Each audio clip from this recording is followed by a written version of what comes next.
Picture this. Ancient Greece, where gods and goddesses ruled from Mount Olympus, their stories echoing through time. You know what's fascinating? The way these immortal beings were portrayed wasn't just random. It was an art form that spoke volumes about how the Greeks saw power, beauty, and divinity. Let's talk about the goddesses first. These weren't your average deities. They were the original influencers, if you will. Take Aphrodite, goddess of love and beauty. Artists portrayed her with such alluring grace that even today, thousands of years later, we're still captivated.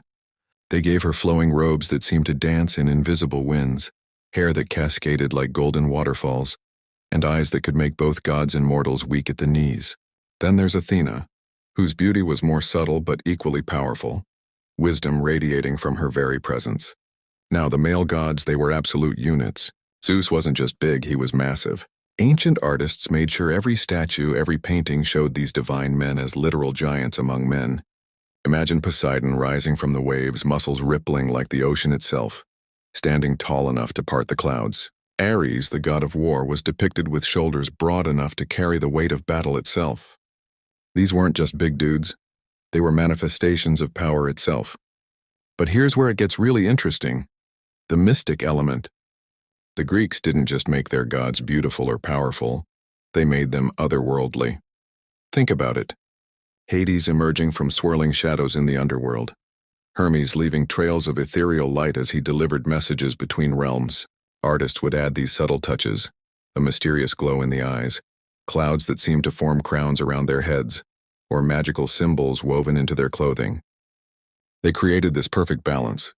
Gods who looked human enough to relate to, but divine enough to worship. The goddesses weren't just pretty faces. They had this supernatural allure that suggested they could either bless you or curse you with a single glance. The gods weren't just tall. They had this presence that made you feel like you were in the presence of something beyond human understanding. And you know what's really cool? This artistic tradition was so powerful that it's still influencing how we portray supernatural beings today.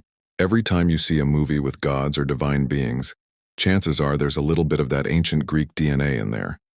That perfect mix of beauty, power, and mystery that makes us believe, just for a moment, that we're in the presence of something truly divine.